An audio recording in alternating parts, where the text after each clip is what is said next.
The morning sun filtered through the tall courtroom windows in thin, pale rays that seemed to illuminate dust particles rather than hope. Sofia Martinez sat in a wooden chair that had been specially lowered to accommodate her tiny frame, but nothing could make her feel comfortable in this cold, intimidating space. Her legs swung back and forth, dangling inches above the gray marble floor, and she wore her favorite pink dress, the one her mother had picked out 3 days ago with the promise that it would make her feel brave and beautiful. But no dress, no matter how pretty, could mask the terror that coursed through her small body like ice water through her veins.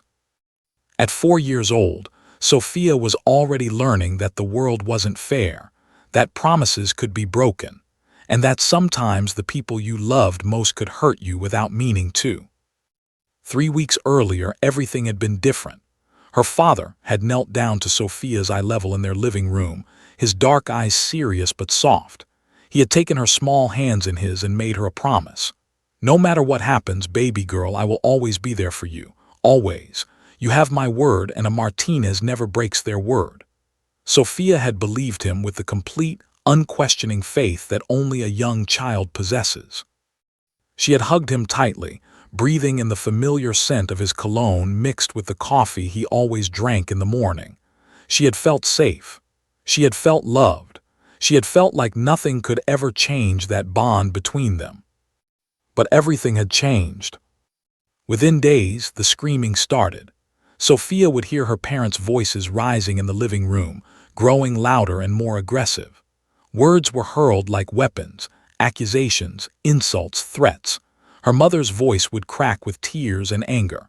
Her father's voice would boom with frustration and desperation.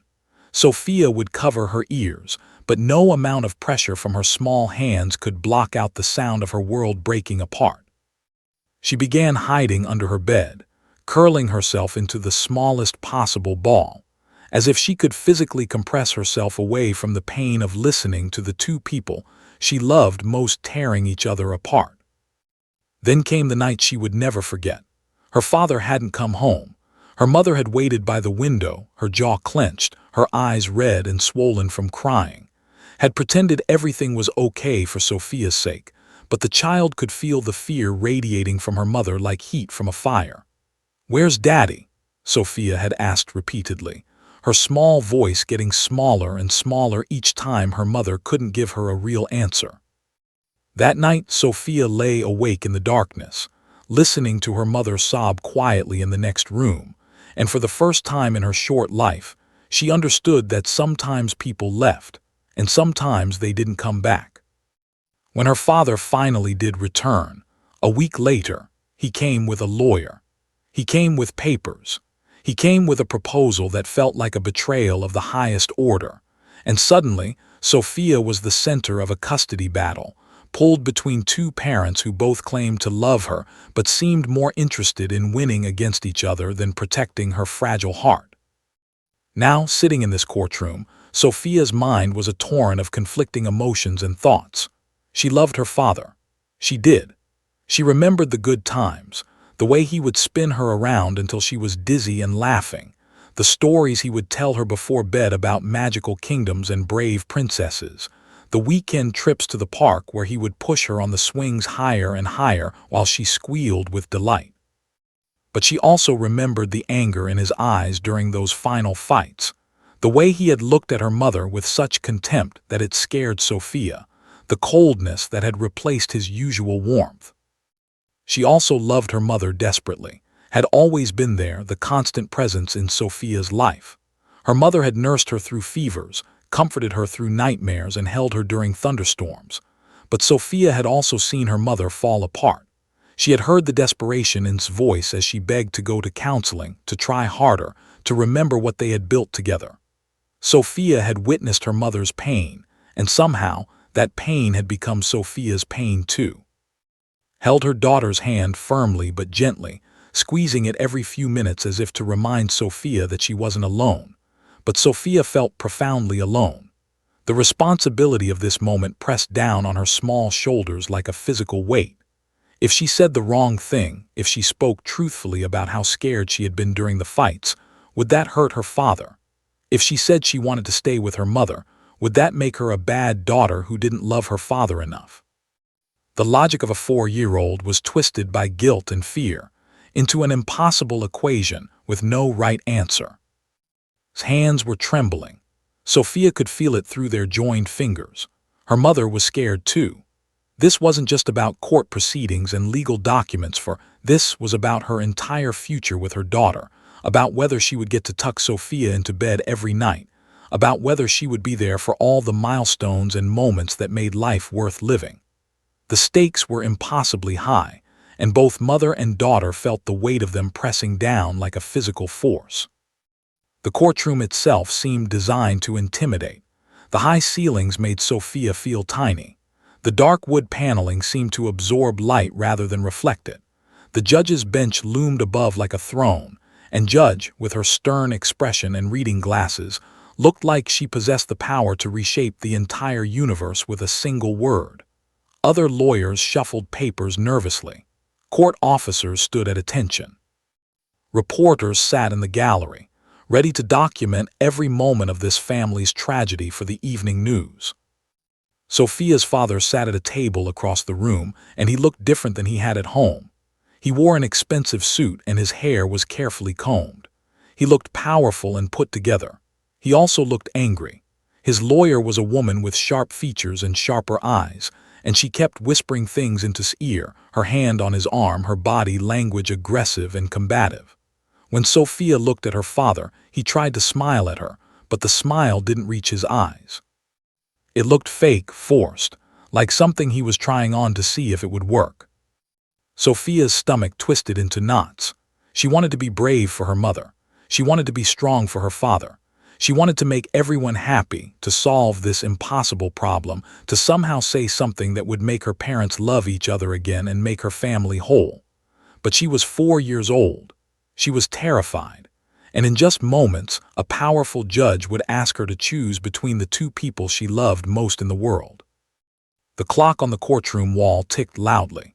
Each second felt like an eternity. Judge adjusted her black robes with mechanical precision, a gesture she had performed thousands of times throughout her 23-year career on the bench. But today felt different. She could sense it in the electric tension that hung in the courtroom air like a storm waiting to break. The judge's penetrating gray eyes scanned the room once more before she opened the manila folder containing Sophia Martinez's case file. Inside were psychological evaluations, witness statements, financial records, and years of accumulated evidence documenting a marriage's catastrophic failure. But no document could capture what Judge was about to witness: a 4-year-old child forced to navigate the minefield of adult conflict. The courtroom smelled of old wood, furniture polish, and something else: desperation. It was a scent Judge had learned to recognize over 2 decades of presiding over family law cases. The smell of broken dreams, shattered promises, and the devastating collateral damage of failed relationships. The walls were painted an institutional beige that seemed to drain color from everything it surrounded. The high ceilings made voices echo in a way that amplified emotions rather than contained them. The wooden benches where observers sat were deliberately hard and uncomfortable, as if the architects of justice had decided that this room should reflect the pain that transpired within it. Martinez's breathing had become shallow and rapid. She kept checking her appearance in the small, compact mirror she had hidden in her purse, as if looking presentable could somehow influence the judge's decision. Her dark hair, which she had carefully styled that morning, now felt too tight in its bun. Her professional dress suit, meant to project competence and stability, suddenly felt like a costume, something inauthentic that couldn't hide the raw fear pulsing through her body. She had spent the previous night unable to sleep, lying in bed next to her daughter, listening to Sophia's breathing, memorizing the feeling of her child's small body next to hers. What if this was taken away? What if she lost custody? The thought was so unbearable that had to physically stop herself from spiraling into panic. Across the room, seated at the opposing counsel's table, was Martinez. He looked like he had stepped out of a corporate boardroom rather than a courtroom focused on the of a child. His tailored suit was impeccable, his tie perfectly knotted, his shoes polished to a mirror shine. But his jaw was clenched so tightly that could see the muscles working beneath his skin. His hands were balled into fists on the table in front of him. Every so often, he would uncurl them and smooth them flat, as if trying to control some violent impulse lurking beneath his careful exterior. He wouldn't look at Sophia. He couldn't look at Sophia, because if he did, he might see the pain in her eyes, and that pain was something he had caused, and that realization was too much for him to bear. Next to sat his attorney, a woman named Victoria who had built her reputation on winning custody cases, regardless of the cost to the families involved. Victoria was a shark in designer heels. She had a habit of chewing gum in a way that was deliberately irritating, her jaw working constantly as if she were consuming her opponents along with the gum. Her eyes were cold and calculating. She had already reviewed Sophia's psychological profile, and she had identified the weak points, the anxiety, the confusion, the age-appropriate guilt that most young children experience during custody disputes.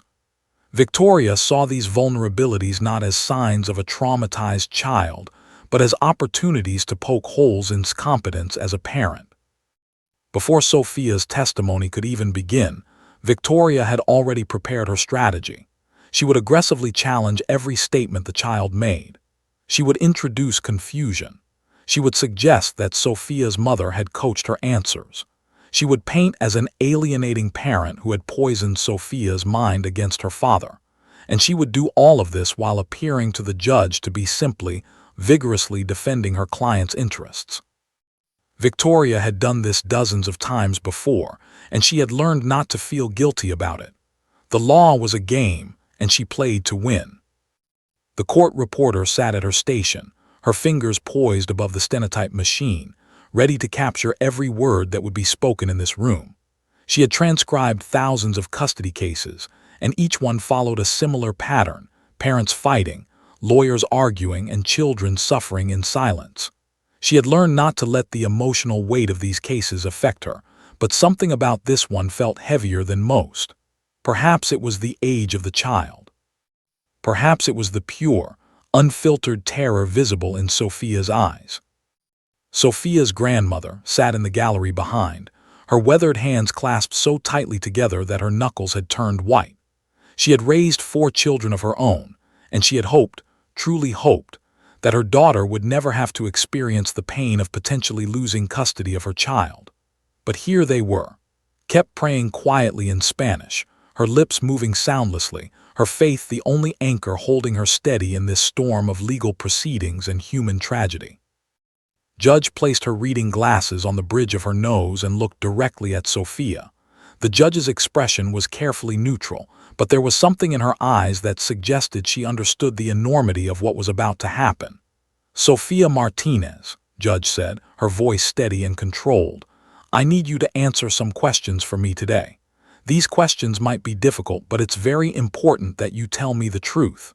Do you understand?" Sophia nodded, her small chin trembling almost imperceptibly. What no one in the courtroom could fully appreciate was the impossible psychological position Sophia occupied. She was being asked to pass judgment on her parents' marriage. She was being asked to choose between 2 people she loved with the fierce, uncomplicated love that only a child can feel. She was being asked to articulate complex emotions that most adults couldn't properly express. And she was being asked to do all of this in a room full of strangers who were watching her every facial expression, analyzing her every word, searching for inconsistencies that could be used as weapons against her parents. The stakes were astronomical. On one side of the scale was Sophia's future stability and security. On the other side was a father who still loved her but couldn't control his anger, and a mother who loved her but was drowning in fear and desperation. There was no perfect answer. There was no choice that would leave all parties satisfied. There was only the impossible task of determining what was best for the child, when nothing about this situation was good for anyone involved. Judge opened her file, prepared to ask the first question that would set this child's testimony in motion. The courtroom held its collective breath. Even Victoria's gum-chewing paused momentarily. This was the moment everything would change. Judge had opened her mouth to speak. Her reading glasses sat perfectly positioned on the bridge of her nose. Her hand hovered above the thick case file containing Sofia Martinez's psychological evaluation, medical records, and the devastating testimony that would soon follow. The courtroom had fallen into that suffocating silence that precedes moments of profound consequence. Even the background hum of the air conditioning seemed to fade away, as if the building itself was holding its breath, waiting for whatever came next. Then everything changed. The side door, the one that led to the judge's chambers and the back offices of the courthouse, swung open with surprising force.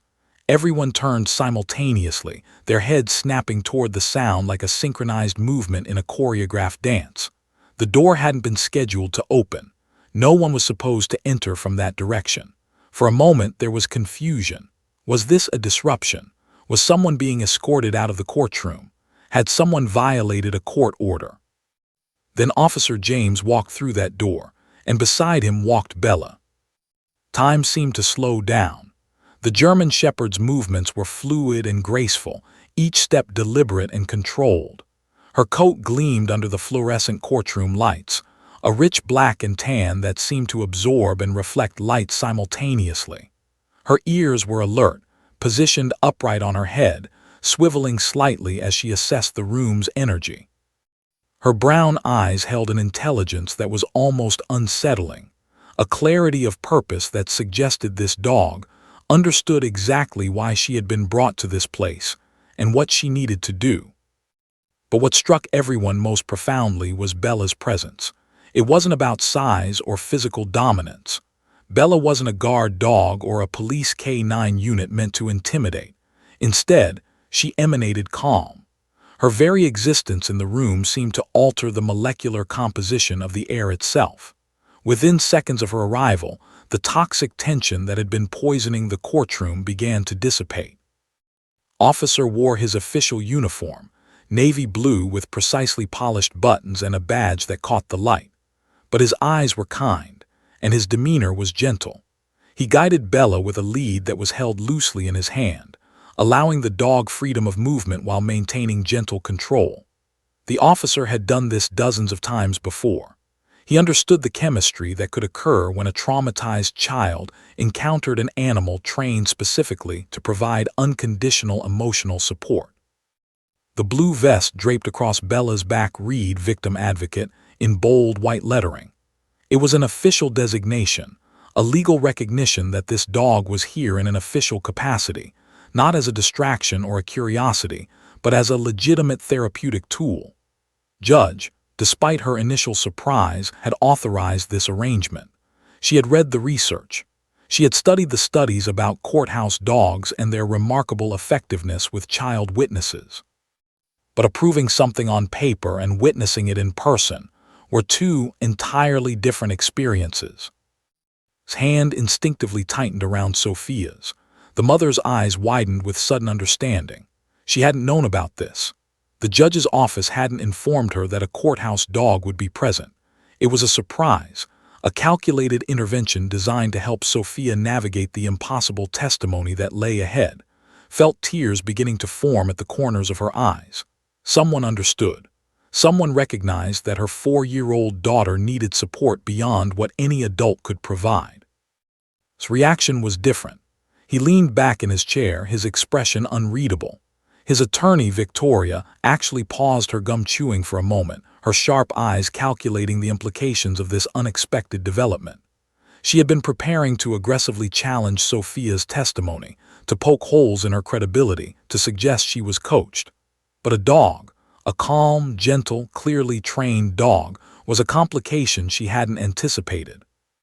Victoria's mind was already working, trying to figure out how to use this to her advantage, how to characterize the dog as an unfair influence on the child's testimony.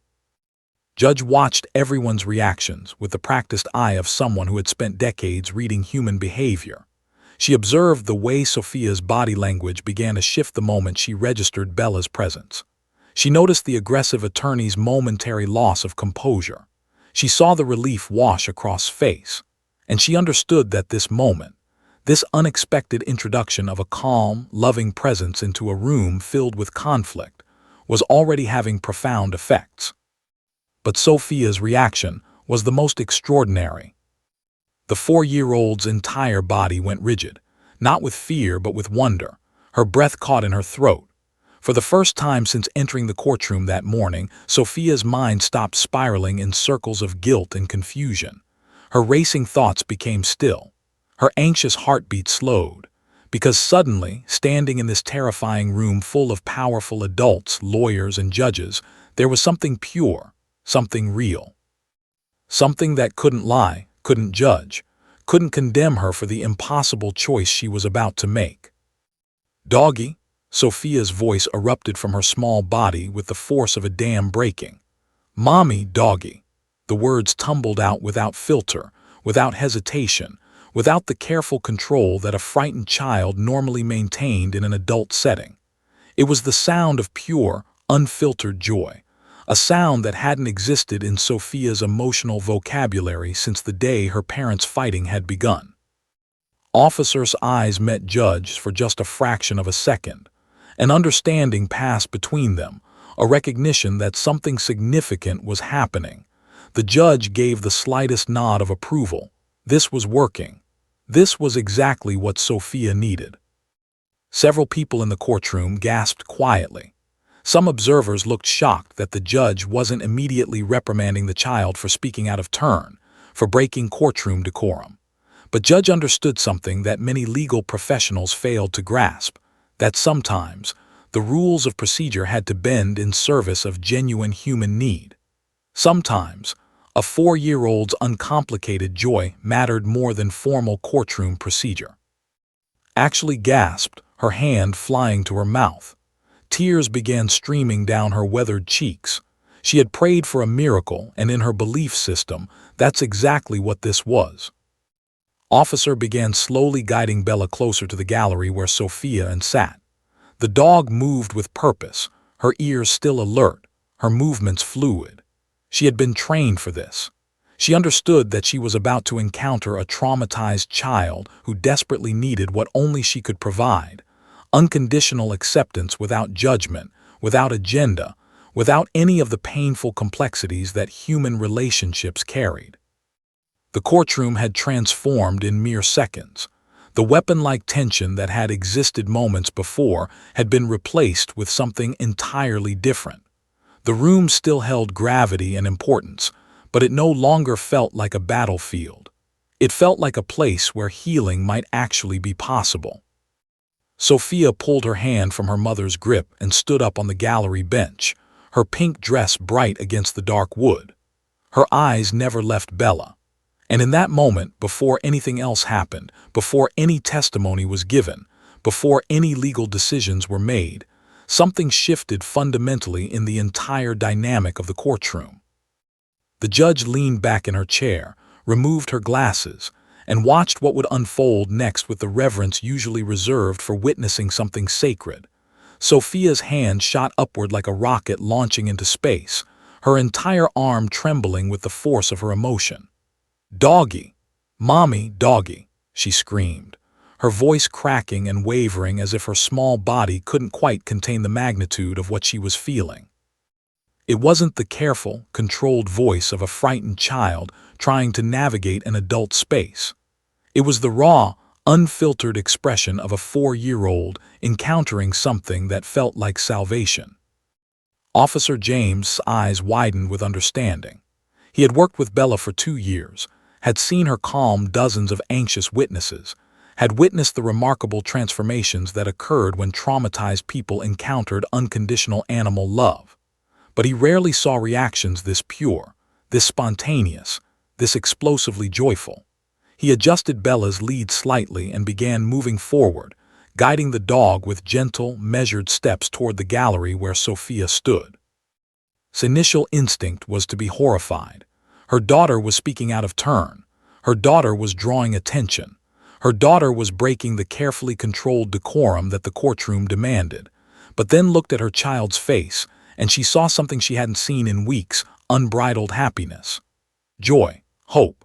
The crushing weight of guilt and fear that had been pressing down on Sophia's small shoulders seemed to have lifted entirely.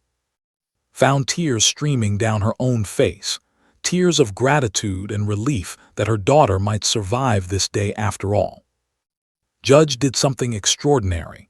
She didn't reprimand Sophia. She didn't call for order. Instead, she set down her pen with deliberate care and looked directly at the 4-year-old with a smile that transformed her entire face. The stern judge, the powerful woman in black robes who held Sophia's future in her hands, smiled with genuine warmth and understanding. "Yes, Sophia, there is a very beautiful dog in our courtroom today," Judge said, her voice carrying across the room with authority tempered by tenderness. "Her name is Bella, and she's here to help you feel safe while you tell me the truth about your feelings. Isn't that wonderful?" Sophia nodded so vigorously that her curls bounced. She didn't speak. She couldn't speak. Her entire being was focused on Bella, the miraculous creature that had appeared in this nightmare of a room and seemed to possess the power to make everything less scary. Officer continued his slow, deliberate approach. He understood the psychology of what was happening. Bella needed to move at a pace that allowed Sophia to anticipate the encounter, to build anticipation, to prepare herself emotionally for the moment of contact. Moving too quickly could startle the child or create an overstimulating experience. Instead, each step was measured, controlled, designed to maximize the healing potential of what was about to occur. As Bella drew closer, Sophia's body language continued its remarkable transformation. Her shoulders, which had been hunched with tension just moments before, began to relax. The rigid posture of a frightened child started to soften. Her breathing, which had been shallow and rapid, began to deepen and slow. Her racing mind, which had been generating thousands of anxious thoughts per second, began to quiet. It was as if Bella's very presence was creating a healing field, a bubble of safety that allowed Sophia's nervous system to finally stand down from its state of constant alert. "Can I pet her? Please, Mommy, can I?" Sophia whispered, her voice smaller now, tinged with wonder and uncertainty. She had learned in her short life that wanting things didn't always mean getting them. She had learned that sometimes things were taken away without warning. But now, faced with this beautiful creature, she was asking permission, hopping, praying that this one thing might be allowed. Nodded, hardly able to speak through her tears. "Yes, baby. Yes, you can pet her." Officer brought Bella to a position just in front of Sophia, who was now standing up in the gallery, held steady by her mother's hands on her shoulders. The dog's lead was held loosely, allowing Bella freedom to interact naturally with the child. This was the crucial moment, the point where the dog's training would be tested, where her ability to remain calm and patient would determine whether this encounter healed or harmed. Sophia reached out her small hand, her fingers trembling slightly. When they made contact with Bella's soft, warm fur, something profound happened.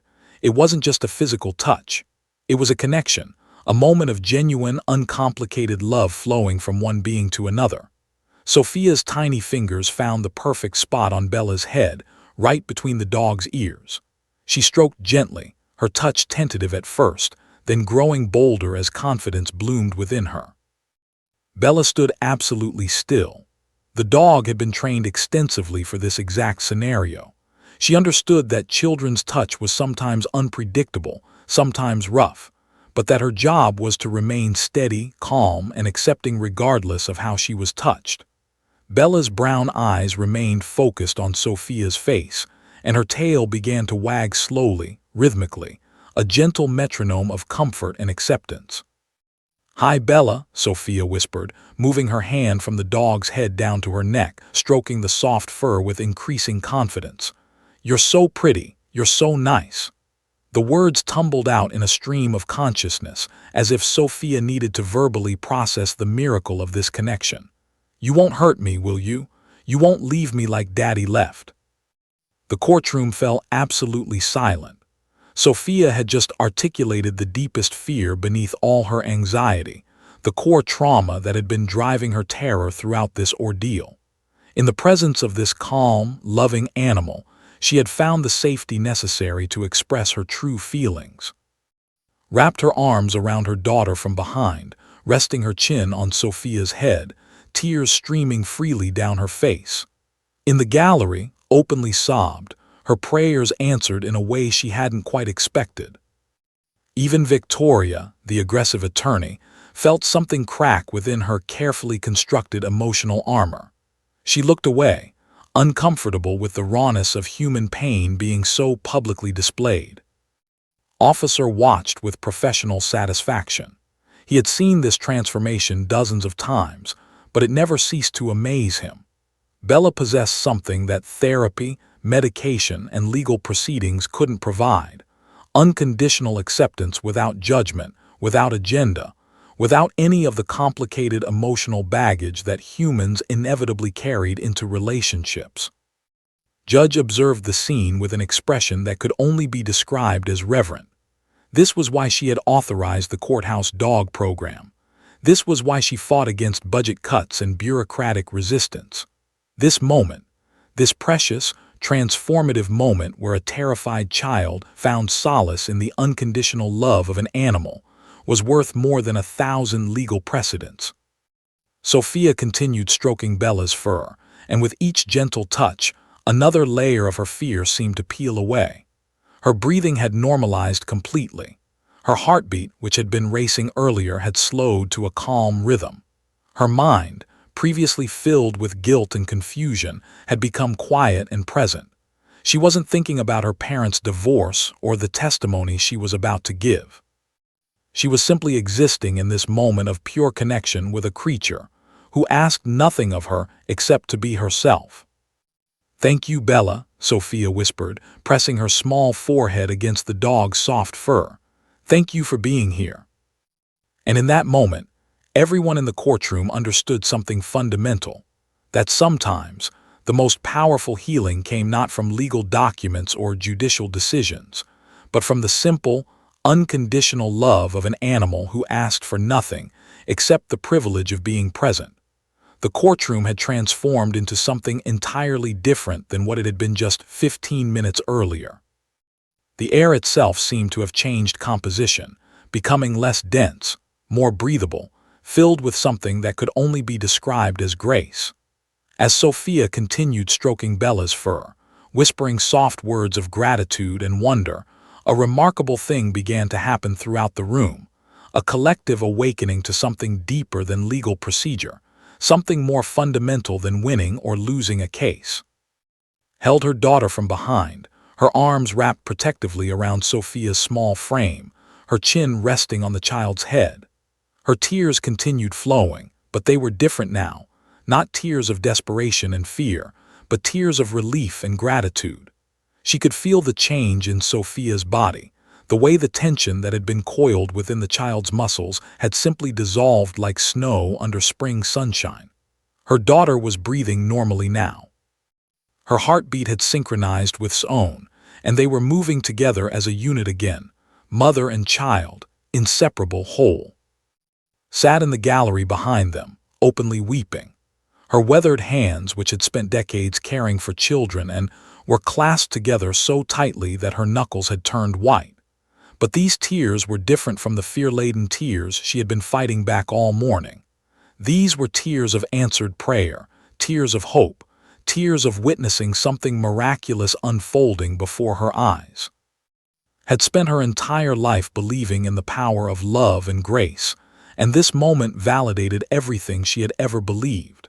She whispered prayers of gratitude in Spanish, her voice barely audible, her faith crystallizing into absolute certainty that everything would be okay.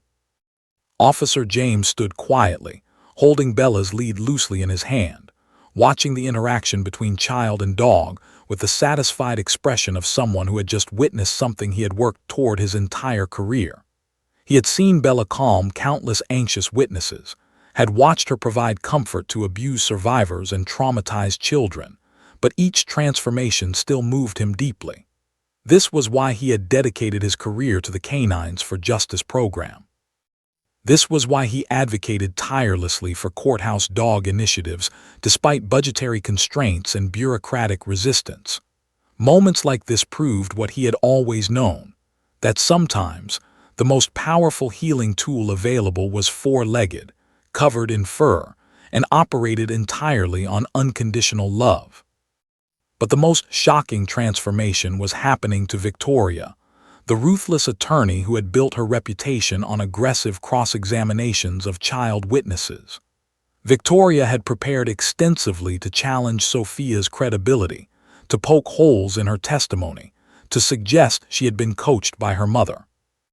Victoria had done this dozens of times before, had sat through countless instances of children breaking down on the witness stand, and had trained herself not to feel empathy because empathy would interfere with her job. She was a shark in designer heels, and sharks didn't cry. Yet here she was, feeling something crack within her carefully constructed emotional fortress. She watched Sophia, this tiny, vulnerable child, find solace in the unconditional acceptance of an animal, and something deep within Victoria's conscience stirred.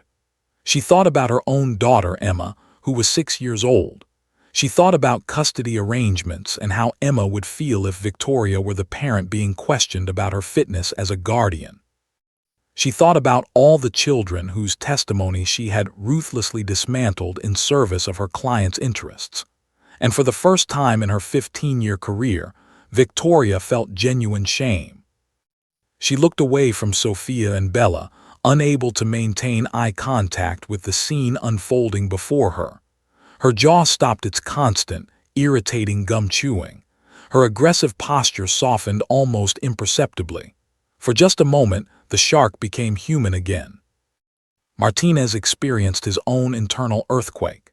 He had been sitting rigidly in his chair, his expression carefully controlled, refusing to look at his daughter for fear that seeing her pain would break him. But he couldn't ignore what was happening across the room. He couldn't pretend that he wasn't witnessing his 4-year-old child finding peace in the presence of a dog because she couldn't find peace with either of her parents. The realization struck him like a physical blow to the chest. He had fought so hard to win this custody case, had spent money he didn't really have on an aggressive attorney, had been prepared to paint his ex-wife as an inadequate mother. But watching Sophia's transformation, he suddenly questioned everything. What was he fighting for? What did winning actually mean if his daughter remained traumatized? Was his pride worth the cost to Sophia's emotional? The questions tumbled through his mind like dominoes falling, each one knocking down his carefully constructed justifications.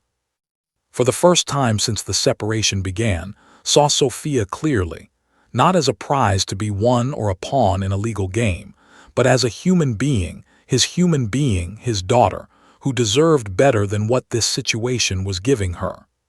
Tears began forming in his eyes, and he didn't try to stop them.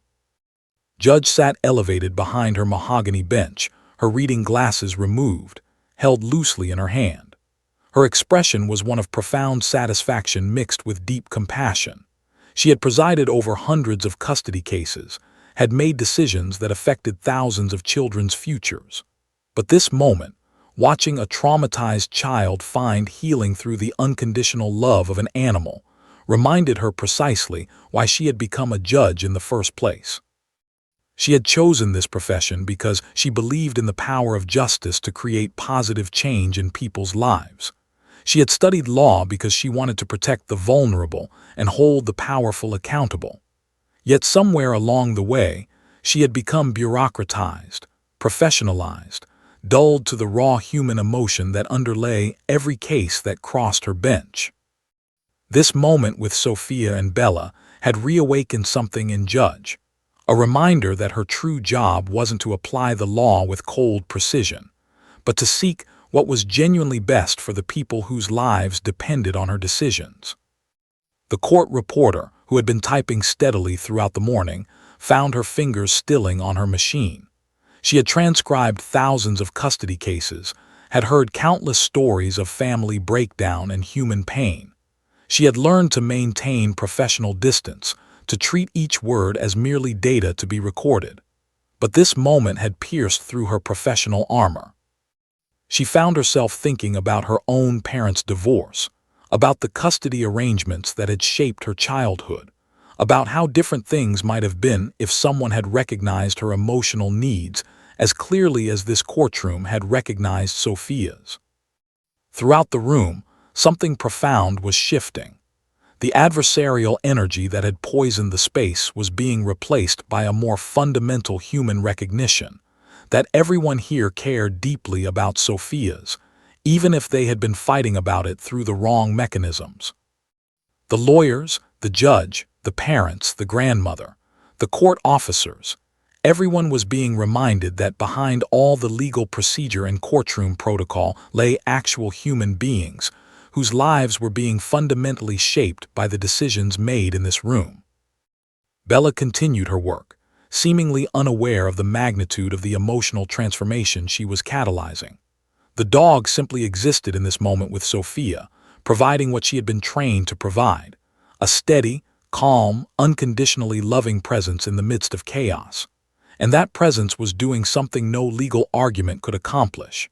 It was creating space for everyone in the room to access their better selves, their more compassionate selves, their more authentically human selves. Sophia looked up from Bella's fur and made eye contact with her father for the first time since entering the courtroom, looked back at his daughter, and in that moment of connection, something shifted in both of them. It wasn't a resolution or a compromise. It was something deeper, a mutual recognition of love that transcended all the anger, all the fighting, all the legal maneuvering. Judge watched this exchange and understood that whatever happened next in this case, genuine healing had already begun. The moment arrived with quiet inevitability. Officer gently guided Bella to a designated area near the witness stand, a spot that had been carefully arranged to keep the dog visible to Sophia, but far enough away not to distract the court proceedings. The dog settled onto a cushioned bed, her brown eyes remaining locked on Sophia's face with unwavering attention. It was as if Bella understood her role was shifting. She was no longer providing direct physical comfort, but rather maintaining an emotional presence, a steady anchor point for the child to return to if her courage faltered.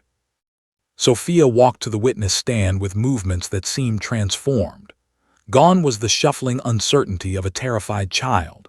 Her steps, though small, were deliberate and purposeful. Her head was held slightly higher. Her spine was.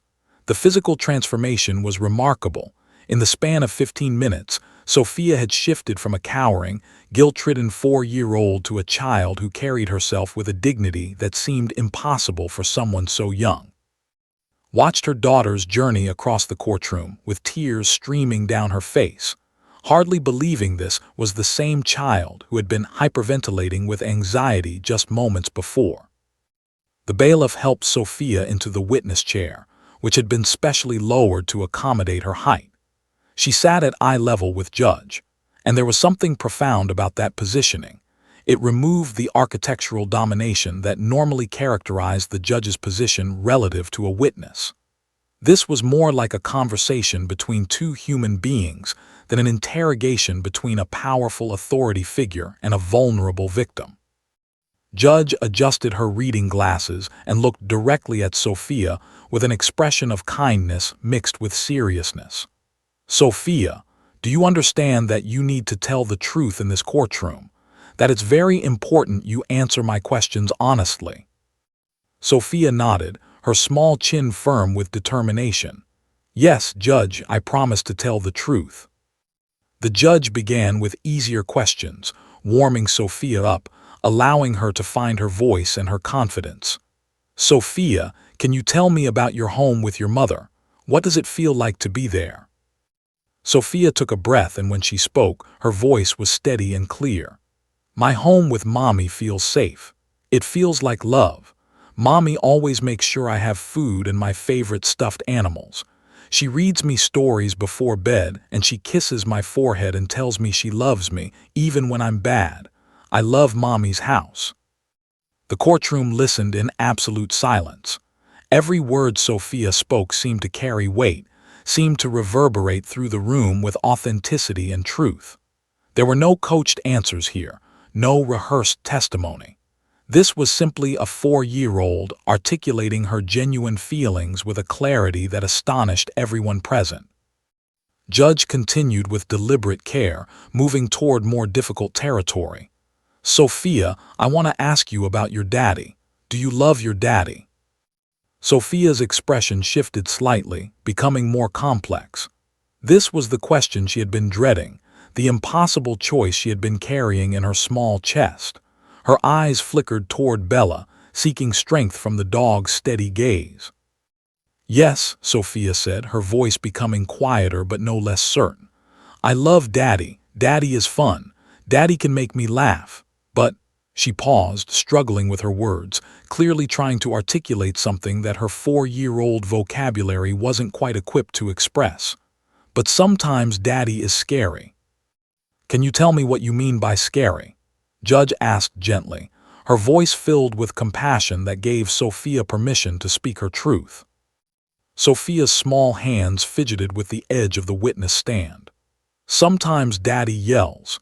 He yells really loud and his face gets red, and I feel like something bad is going to happen.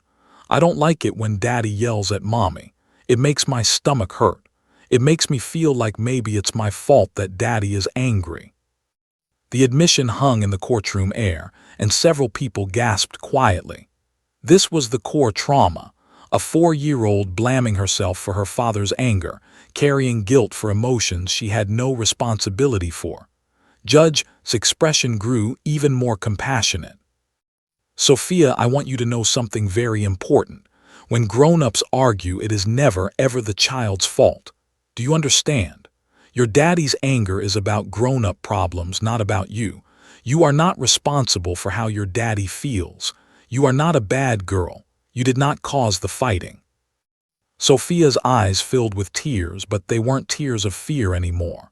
They were tears of relief, tears of unburdening, tears of finally being told something she had desperately needed to hear. Judge passed her a tissue box, and Sophia wiped her eyes with the back of her small hand. Now, Sophia, I want to ask you a difficult question, Judge continued carefully. If you could choose, where would you like to live? Who would you like to spend most of your time with? This was it. This was the moment Sophia had been dreading from the very beginning, the moment when she was forced to choose between her two parents. Her eyes immediately sought out Bella, and the dog's steady gaze seemed to infuse her with courage. I want to live with Mommy, Sophia said clearly, her voice stronger than it had been throughout her testimony. Mommy makes me feel safe, but she looked toward her father and her expression softened with love. But I still want to see Daddy. I want Daddy to get better about not yelling. I want Daddy to come visit me and we can do fun things together. But I need Mommy all the time because Mommy keeps me safe. It was a remarkably mature answer for a 4-year-old, nuanced, emotionally intelligent, and deeply honest. Sophia hadn't rejected her father. She had simply acknowledged the reality of what she needed, what made her feel secure, while still expressing her love for her father and her hope for his improvement. Sitting at the opposing counsel's table, openly wept. Victoria didn't try to stop him or counsel him on courtroom decorum. She simply sat quietly, allowing the man to experience his emotions. She had intended to cross-examine Sophia aggressively, to challenge her testimony, to suggest that had coached her answers. But watching this child articulate her genuine feelings with such clarity and honesty, Victoria found herself unable to do it. The aggressive defense she had prepared felt like a betrayal of everything she had witnessed in the past hour. Judge asked a few more clarifying questions, but Sophia's testimony had already said everything that needed to be said. The judge wrapped up the questioning with deep respect evident in her tone. Sophia, you have been one of the bravest witnesses I have ever encountered in my courtroom, Judge said, her voice thick with emotion. You came here feeling scared and you told the truth anyway. That took tremendous courage. I want you to know that what you've said today, the honesty you've shared, is going to help me make a decision that's truly in your best interest. I'm very proud of you. Sophia nodded, tears still streaming down her face, but her expression was one of relief and pride. Officer rose from his seat and guided Sophia from the witness stand back toward Bella. The moment Sophia was close enough, the dog stood and pressed her head gently against the child's body, providing physical comfort for what had been an emotionally exhausting ordeal. Sophia wrapped her small arms around Bella's neck, burying her face in the dog's fur, and finally allowed herself to cry, not tears of fear or guilt, but tears of release, tears of having survived something difficult, tears of having spoken her truth. The courtroom watched in silence, every person present understanding that they had witnessed something extraordinary. A child finding her voice and speaking her truth with a clarity and courage that would determine not just legal custody arrangements, but her entire future. Judge sat back in her chair, removed her glasses, and knew with absolute certainty exactly what her ruling would be. The courtroom had settled into a profound silence after Sophia's testimony concluded. The kind of silence that only occurs when something momentous has transpired, when everyone in the room recognizes that they have witnessed a moment of genuine human transformation. Judge sat in her elevated chair, her hands folded before her on the mahogany desk, her expression one of deep contemplation mixed with unmistakable emotion. She removed her reading glasses slowly, deliberately, and set them down with careful precision. Then, in a gesture that was extraordinarily rare in formal court proceedings, Judge actually rose from her chair. She stood, and the simple act of standing sent a ripple through the courtroom. Judges didn't stand for children. Judges maintained their elevated positions, their authority, their formal distance from the proceedings below them. Yet here was Judge, standing in her black robes, looking directly at Sophia with an expression of profound respect. "Sophia Martinez," the judge said, her voice resonating through the courtroom with clarity and warmth that seemed impossible for such a formal space. "I want to speak to you directly, and I want you to listen carefully to what I'm about to say." Sophia looked up from Bella's fur, her eyes still wet from tears, her expression vulnerable but attentive. Officer stood nearby, his hand loosely holding Bella's lead, understanding that the judge wanted this moment to be between herself and the child. "Sophia, you came into this courtroom today feeling scared. You came here uncertain about what you were supposed to do or say. You came here carrying the weight of an impossible choice on your small shoulders," Judge continued, her voice thick with emotion that she made no attempt to hide. "And despite all of that fear, despite all of that uncertainty, you told the truth. You spoke with honesty. You articulated your feelings with a clarity that would be remarkable even for an adult, let alone a 4-year-old child." Sophia's chin trembled slightly as she listened to the judge's words. "Sophia, you are one of the bravest people I have ever encountered in this courtroom," Judge said, pausing for emphasis. "And I want you to know that what you've done here today, the courage you've shown, the honesty you've expressed, that is going to help me make a decision that is truly in your best interest. I'm very, very proud of you." The entire courtroom erupted in emotion.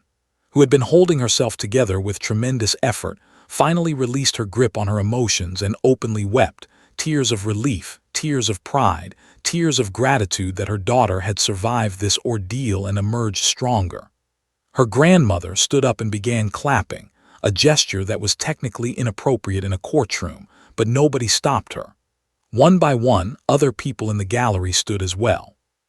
Court officers, reporters, observers, they all stood and acknowledged what Sophia had accomplished. Even the bailiff, a large man with typically stern features, wiped away tears with the back of his hand. Officer James felt his own eyes burning with unshed tears. This was why he did what he did. This was why he advocated tirelessly for courthouse dog programs, why he spent his days guiding Bella through courtrooms, why he believed so deeply in the power of unconditional animal love to create healing in impossible circumstances. Watching a 4-year-old child find her courage, and her voice was the ultimate validation of everything he believed in. After the applause subsided and people returned to their seats, Judge gestured to Officer. The officer approached the bench with Bella walking beside him, the dog's movements fluid and graceful. "Officer," Judge said, addressing him formally, "I want to commend you and your organization, Canines for Justice, for the remarkable work you're doing. The impact that Bella has had in this courtroom today is undeniable. This child came in terrified, and within minutes of this dog's presence, she was transformed. She found courage she didn't know she possessed. She found the ability to articulate her truth. This is profound work, and it deserves recognition and support." Officer felt his chest swell with pride and gratitude. "Thank you, Your Honor. Bella and I are honored to serve. This is exactly why we believe in this program so deeply." After the formal proceedings began to wind down, Officer approached with a warm smile that reached his eyes. He extended several pamphlets and business cards toward her, information about the Canines for Justice program and how it could provide continued support for Sophia's healing journey. "Mrs. Martinez," he said respectfully, "Sophia has shown remarkable courage today, but she'll likely need continued emotional support as she processes everything that's happened. Our program offers ongoing resources, not just courthouse appearances, but also therapeutic interactions with Bella and other trained dogs. We also connect families with counselors and therapists who understand the specific needs of children in custody situations. I'd like to see Sophia benefit from these resources as she moves forward." Took the materials with trembling hands, reading through the information with gratitude shining in her eyes. "Thank you so much. I can't tell you what Bella's presence meant to my daughter today. It literally changed everything." Stepped forward and embraced Officer, tears streaming down her weathered face. "You are an angel," she whispered. "You and that beautiful dog, you are angels sent from God." Sophia approached the moment that had been inevitable since the moment Bella first entered the courtroom, saying goodbye to her new friend. Officer lowered himself to Sophia's eye level, understanding the importance of this transition. "Sophia, Bella has been so proud to spend time with you today," Officer said gently. "But now it's time for Bella to go help other children who are scared, just like you were. But you know what? Bella will never forget you, and you should never forget how brave you were today." Sophia's lip trembled as she looked at Bella, processing the reality that this miraculous creature who had saved her was about to leave. She wrapped her small arms around Bella's neck one final time, burying her face in the dog's soft fur. "Thank you, Bella," Sophia whispered, her voice barely audible. "You made me brave. You made it so I could tell the truth." Bella's tail wagged gently, as if the dog understood the profundity of what was about to occur. Officer gave Sophia a moment, allowing the child to say her goodbye without rushing the process. After several minutes, Sophia released Bella, and her hand lingered in the air as the officer began to lead the dog away. But then something extraordinary happened. Sophia didn't look devastated. She didn't cry or reach for her mother in distress. Instead, she stood taller, her shoulders back, her chin slightly elevated. She watched Bella exit through the side door, and she waved goodbye, her hand moving in slow, deliberate movements that seemed to contain gratitude rather than despair. Watched her daughter in amazement. Sophia had changed. The scared, guilt-ridden child who had entered this courtroom that morning had been transformed into something stronger, not because her problems had been solved, but because she had learned that she could face difficult things and survive them. She had learned that she was braver than she thought. She had learned that telling the truth, even when it was hard, was possible. Judge observed this moment with quiet satisfaction. She had witnessed the birth of resilience in a child's spirit. She had watched fear transform into courage. And she understood that what had occurred in her courtroom today went far beyond legal procedure or custody determinations. What had occurred was a fundamental healing, not just for Sophia, but for everyone present. As Officer and Bella disappeared through the courtroom door, leaned down and whispered to her granddaughter, "You were a warrior today. You were absolutely incredible." Sophia nodded, her eyes still fixed on the now empty doorway where Bella had exited. But her expression wasn't one of sadness. It was one of transformation, of recognition, of understanding that she had accomplished something extraordinary. Judge returned to her seat, and she knew with absolute certainty what her ruling would be. But more importantly, she knew that the true justice in this case had already been served, not through legal documents or judicial decisions, but through one small child finding her voice and learning that she was brave enough to speak her truth. 2 weeks had passed since that transformative day in Judge's courtroom. 14 days that had felt like both an eternity and a single heartbeat. The legal system, with all its deliberate slowness and careful procedures, had finally produced a formal ruling. The decision sat in a manila envelope on Martinez's kitchen table, sealed with the official stamp of the county district court. Couldn't bring herself to open it, even though she already knew what it contained. Judge had given her hints during their final conference, but reading the official words somehow made it real in a way that terrified her. She looked at Sophia, who was sitting at the same kitchen table, drawing pictures with colored markers. Her daughter had changed in the 2 weeks since the courtroom appearance. Sophia no longer seemed to carry the weight of the world on her small shoulders. The anxiety that had previously manifested in fidgeting and constant worry had transformed into something approaching normalcy. Sophia still had her moments of sadness about the situation with her father, but the paralyzing guilt had lifted. Took a deep breath and opened the envelope. Judge's handwriting was precise and formal, but the words contained within were filled with compassion and wisdom. The judge had awarded primary custody too, with Sophia residing with her mother on weekdays. However, Judge had made it clear that this arrangement didn't mean cutting her father out of Sophia's life. Would have regular, supervised visits on weekends. And crucially, Judge had mandated that complete an anger management program and participate in family therapy as conditions of increasing unsupervised contact. But what struck most profoundly was Judge's written commentary on Sophia's testimony. The judge had devoted several paragraphs to Sophia's remarkable courage, her emotional intelligence, and her clear articulation of her needs. Judge had written, "This child demonstrated a level of honesty and clarity that is rare even in adult witnesses." Her testimony was not the result of coaching or manipulation, but rather the authentic expression of a 4-year-old child who had learned to trust herself and speak her truth. The presence of the courthouse support dog, Bella, provided the emotional safety necessary for this child to overcome her fear and express her genuine feelings. This case serves as powerful evidence of the transformative impact that animal-assisted therapy can have on vulnerable witnesses. Wept as she read those words. Not tears of sadness, but tears of validation. Validation that her daughter's pain mattered, that her child's voice had been heard, that the legal system had actually prioritized what was best for Sophia rather than what was convenient for the adults involved.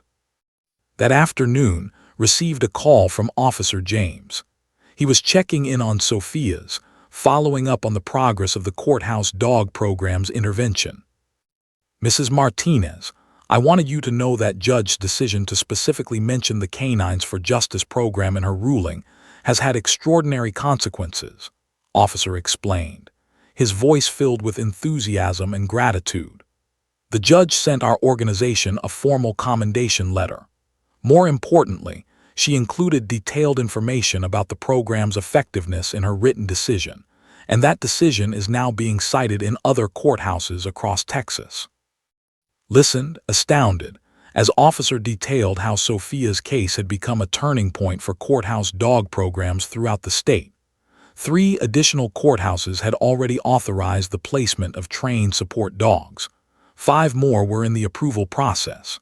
The Texas state legislature was even considering allocating state funding to expand the program across the entire state. Sophia's case is literally changing the landscape of how we support child witnesses, Officer continued. That little girl's courage is helping thousands of other children who will face courtroom testimony in the future.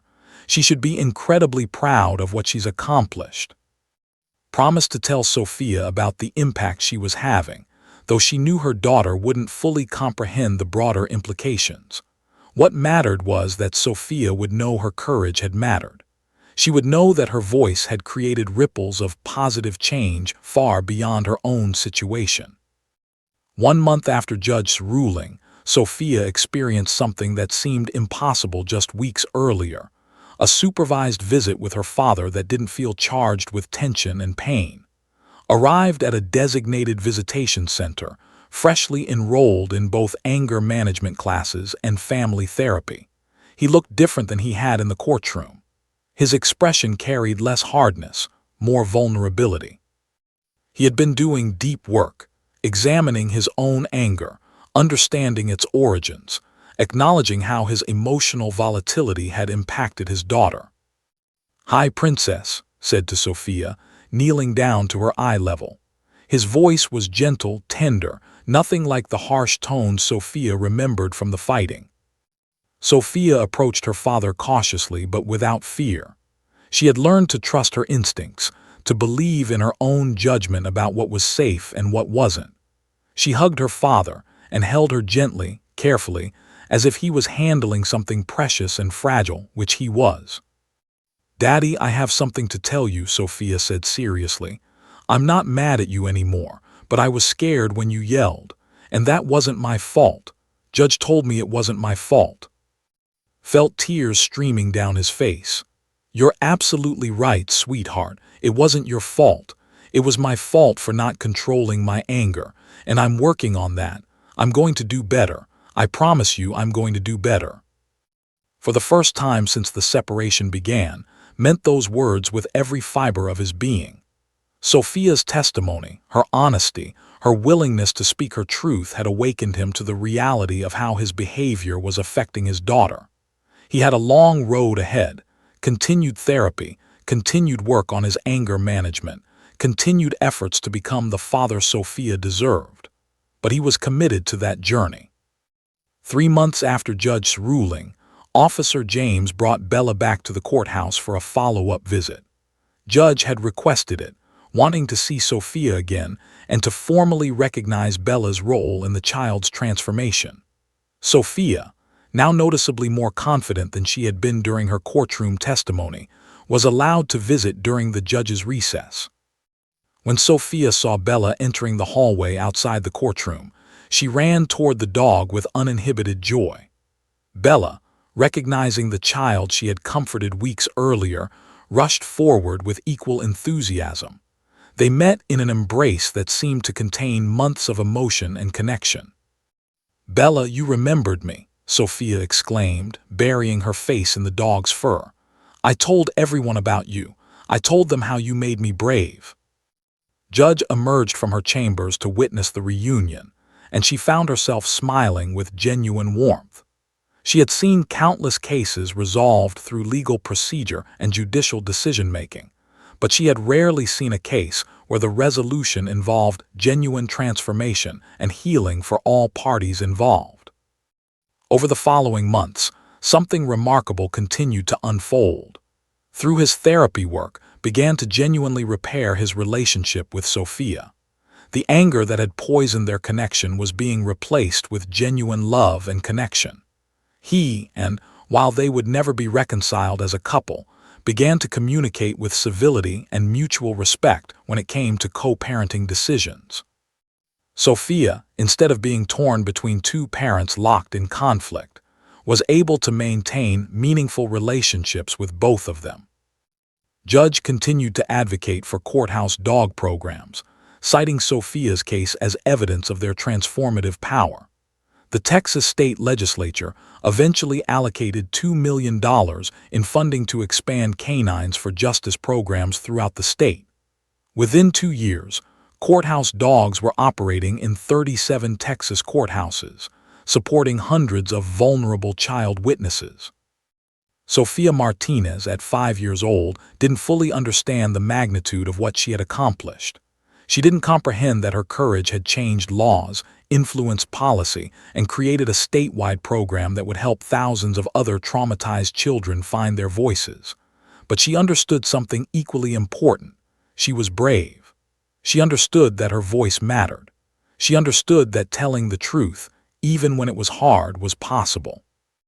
And most importantly, she understood that unconditional love, whether it came from her mother, her father, her grandmother, or a beautiful German shepherd named Bella, was the most powerful force in the universe.